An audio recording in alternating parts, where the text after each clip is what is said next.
Hello, my name is Steve Gearhart. This is the Unagi Observer, and today we're going to talk about when we think of Japan and weaponry, we immediately think of the katana, the sword of the samurai. We never think of samurai actually using firearms, but the thing of it is that at one point they did. The firearm was brought into Japan by the Portuguese traders in 1543, and it was by accident. Basically what happened was that a small group of Portuguese traders were traveling aboard a Chinese junk or ship, and they took refuge in a harbor because there was a really bad storm, and the harbor was at the island of Tanegashima. And Tanegashima is a small, very small island that is south of the main Japanese islands. It's kind of remote.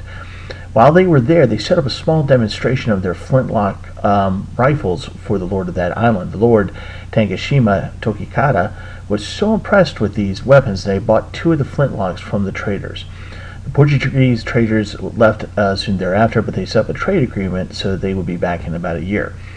During that year, Tokikata had his best blacksmith set to work on replicating the flintlock rifles.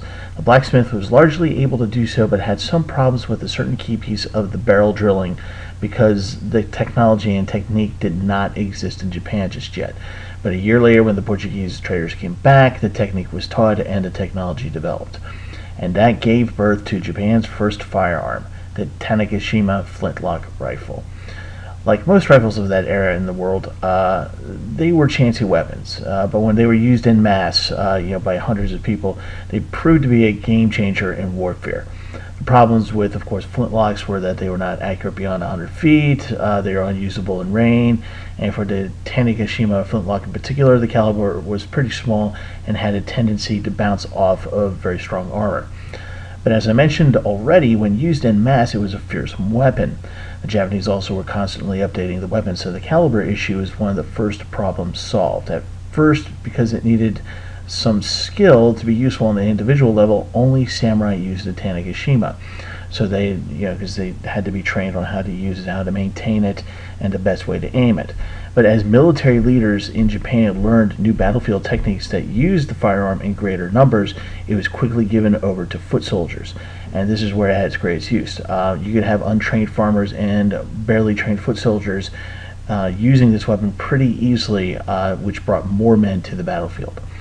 Now, during the Edo period, where Japan closed itself from the world, the Tanegashima did not actually disappear. A lot of people think that the firearms just went away.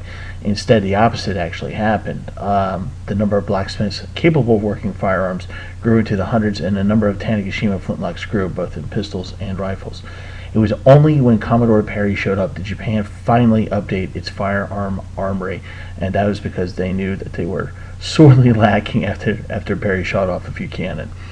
Alright, so that's today's little history lesson. Thank you again for watching the Unagi Observer. My name is Steve Gearhart, and I will see you guys next week.